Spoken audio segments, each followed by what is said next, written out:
अच्छा, एक चीज़ मैं क्लियर कर दूं स्टूडेंट, मेरी बात बड़े ध्यान से सुनना।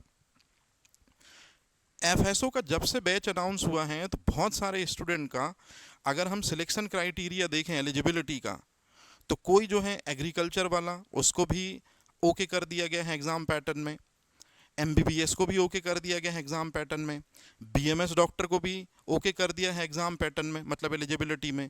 बी फार्मा वाले, डी फार्मा वाले भी, हालांकि डी नहीं, बी फार्मा वाले भी एलिजिबल कर दिए हैं, फिजिक्स केमिस्ट्री बायो वाले भी एलिजिबल कर दिए हैं, और फिजिक्स केमिस्ट्री मैथ्स वाले भी एलिजिबल कर दिए हैं, क्योंकि केमिस्ट्री है। सारे के सारे ग्रेजुएशन और पोस्ट ग्रेजुएशन के लगभग साइंस बैकग्राउंड के स्टूडेंट को एनरोल कर दिया है एफएसओ में। अब स्टूडेंट यहां से शुरू होता ट्विस्ट। जिन्होंने एमबीबीएस और बीएमएस पढ़ी है उनके लिए भी एफएसओ में 120 पोस्ट हैं, और उनको लगता है जब वो सिलेबस देखते हैं कि हाँ, हम इस सिलेबस को बड़े इजीली तरीके से कंप्लीट कर लेंगे। इसी तरह से एग्रीकल्चर वाला बंदा भी जब इस सिलेबस को देखता है तो उसको लगता है कि यार हम ये सिलेबस बहुत आराम से कंप्लीट कर लेंगे, और वो अपनी एग्रीकल्चर से रिलेटेड बुकें निकालने की कोशिश करता है।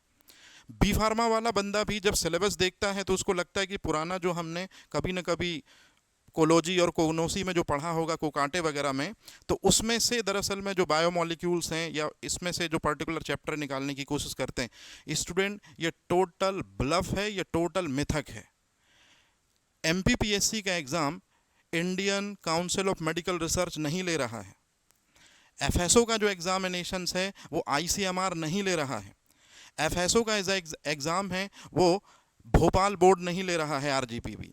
एफएसओ का जो एग्ज़ाम है वो ग्रेजुएशन या पोस्ट ग्रेजुएशन कराने वाली आपकी जो आइडियल यूनिवर्सिटीज़ हैं वो नहीं ले रही हैं। एफएसओ का फाइनली एग्ज़ाम कंडक्ट कर रहा है, उसका नाम है एमपीपीएससी। सो एमपीपीएससी के बिहाफ से आप दरअसल में एफएसओ को प्रिपेयर करना शुरू कीजिए। ये नहीं कि एग्रीकल्चर बैकग्राउंड से हूं तो मैंने आईसीएमआर से रिलेटेड पूरे एमसीक्यूज लगा डाले। भाई, एमपीपीएससी ही एग्जाम कंडक्ट करा रहा है तो उसका एक लेवल है, उसकी अपनी एक डिग्निटी है जिसको रखकर वो क्वेश्चन पूछेगा। तो प्लीज़, इस तरह का जो मार्केट में ब्लफ चल रहा है कि अपने अपने रिस्पेक्टेबल सोर्सेस को रखकर आप प्रिपरेशन कर रहे हैं, तो याद रखिएगा कि आपका जो पेपर आने वाला है 150 मार्क्स का, और इंटरव्यू भी जो होगा, तो वो आपके रिस्पेक्टेबल मेंबर ऑफ बोर्ड नहीं लेंगे जो आपका है ग्रेजुएशन या पोस्ट ग्रेजुएशन में। एमपीपीएससी के ही दरअसल में अंडर में ये एग्ज़ाम कंडक्ट होगा। और एमपीपीएससी जब क्वेश्चन देगा तो वो इस बात का जरूर ध्यान रखेगा कि जो बीएमएस डॉक्टर के लिए क्वेश्चन है वही डॉक्टर पीसीबी वाले के लिए है, वही डॉक्टर बी फार्मा वाले के लिए है। मतलब वो इस बात का बराबर ध्यान रखेगा, इसलिए क्वेश्चन का जो लेवल सेट करेगा वो इजी टू मॉडरेट करेगा।